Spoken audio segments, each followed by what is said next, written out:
What's going on, guys? It's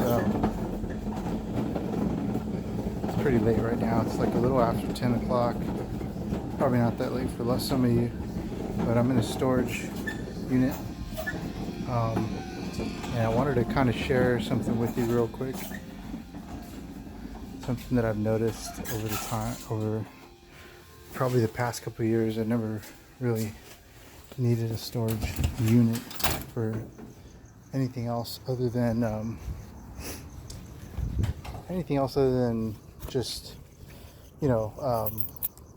my business that I did have before my divorce.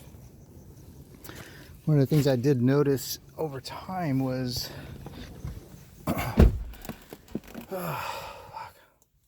excuse me.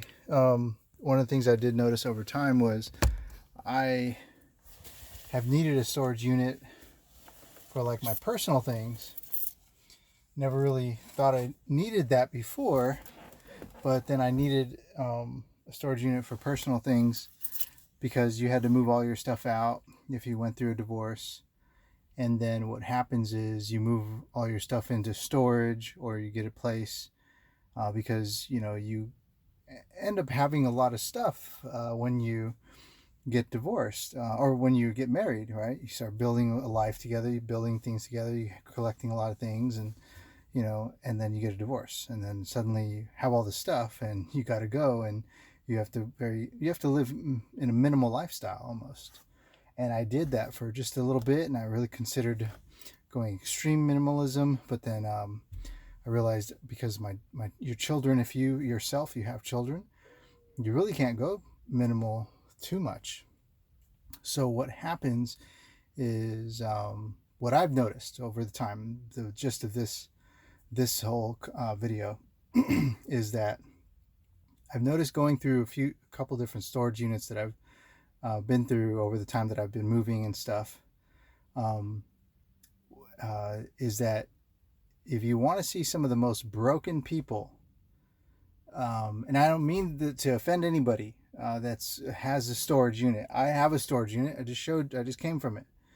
But if you want to see some of the most broken people, and probably some of those that just is very difficult for them to kind of transition into the new lifestyle that they've had to deal with through a divorce, go to a storage facility and see people at night moving their things. Look at their faces.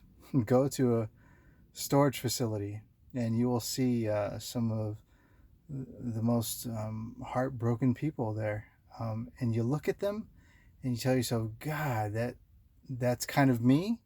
At one point I said that, and then at one point I said, and they've all had the same story. If you happen to bump into them, some of them are really, actually many of them are all really nice because they've been destroyed. There's no reason for them to be mad anymore. They're all really nice people.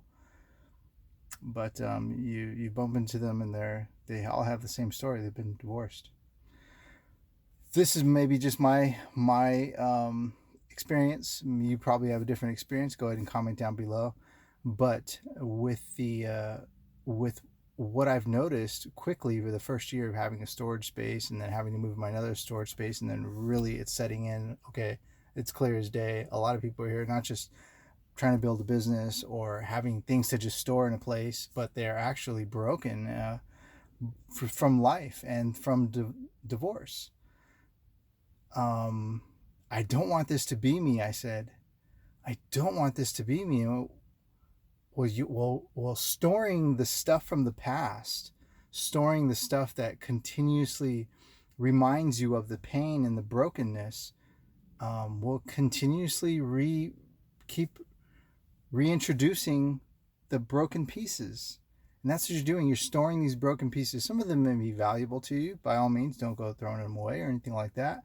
But a lot of these things are pieces of the past, and they're broken pieces of the past. And what I mean by broken is like you look at that and you remember that she gave you that, or he gave you this, or they touched that, or this was a bad experience from remembering this piece in your hand,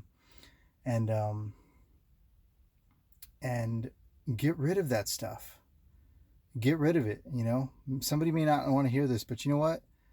You really don't need it. It's best when you let go of things, let go of things, let go of things, throw it away, give it away, take it to a dump site. That's what I did. I've been to the dump site 3 times already, getting rid of stuff, because I realized after that first year of being in a storage unit, and then I said, I just can't do this to myself anymore. I was continuously reintroducing the pain every time I went there and looked at my stuff that was in her hands or in the house, or whatever the case may be. And you have to heal every piece and part of your life. You need to take action in the healing process. And you say, I'm tough. This, for many of the guys out there that I've talked to, they're just too tough. You healed. Well, I'm sorry, but you're not 100%. You will be. I want you to be. Your kids want you to be. And same with you women out there. There's some tough women out there too. You will be. I want you to be. Your kids want you to be. I want myself to be, and I want my daughter to see me healed, and she does. She sees a lot of me healed now. But it takes work, and sometimes it takes letting go of the things you kind of don't want to let go. And I did. I let go a lot of it. 100% of the stuff in my storage, I wish I could show you, but I'm not going to go into that. But 100% of the stuff in my storage, other than a couple things for my daughter, and she has 2 boxes of toys in there, big boxes of toys that she's coming soon, and I'm going to pull them out, and she's going to have a lot of fun, and they'll still get her some new toys, but I keep those toys for her.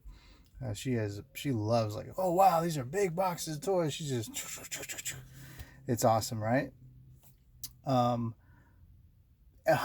of that stuff, other than the toys, which I think the most important, at least my daughter would think so, is my future. It's my future. It's my future in that storage. It's stuff that I'm using to rebuild. I'm trying to rebuild. I'm trying to rebuild what the lawyers took from me. I'm trying to rebuild through my ex-wife's anger and spite took from me through the lawyers, and through the whole thing. I'm not angry about it or anything like that anymore, because if I did, I stayed angry all the time, then I wouldn't have the energy or be up late at night sweating like a pig, working on my business. And that's what I just came from doing, working on my business, and I had to go take the equipment back and store it away. So I encourage you to not just let go in the mind, but let go of actual physical property. Let go of it, get rid of it. It'll be less weight, less space, and it'll be something you can put in its place that'll be beneficial for you for the future. And it'll encourage you. I go to the storage space now, and I see all that, and I'm like, dude, this is helping me. It's feeding my daughter. I just got paid from something I did through my business, and that money, literally, because I'm going to be seeing her in the next week or two, is going to my daughter. So that's my future, and it's helping. And it's all positive. It's a continuous positive chain reaction, which if you have broken pieces from 5 or 10 to 15 years ago that you can't let go, how is that going to benefit you? It's only reintroducing the past. We can't live in the past. We have to live for the future. Thanks, guys. I hope this video wasn't too long. Guys, I'm thinking about you. I'm reading your comments. I'm thinking about you. I've been busy and rebuilding my business, and I have been neglecting your comments. I apologize. I'm so sorry. You know how tough it is to rebuild and get back on track. I love all your comments, man. All you guys out there, all you ladies out there, I encourage you to keep reaching out to me. I've reached back out to you, to some of you. And please ask me any questions. I'll be happy to jump on the video and say, there's many comments, there's many stories, but if you ask me some questions, I'll be happy to answer. And there's a lot of good other videos and good channels out there too that are helpful as well too. Guys, love and respect all people and all things living. I wish you guys the best. Take care. Bye-bye.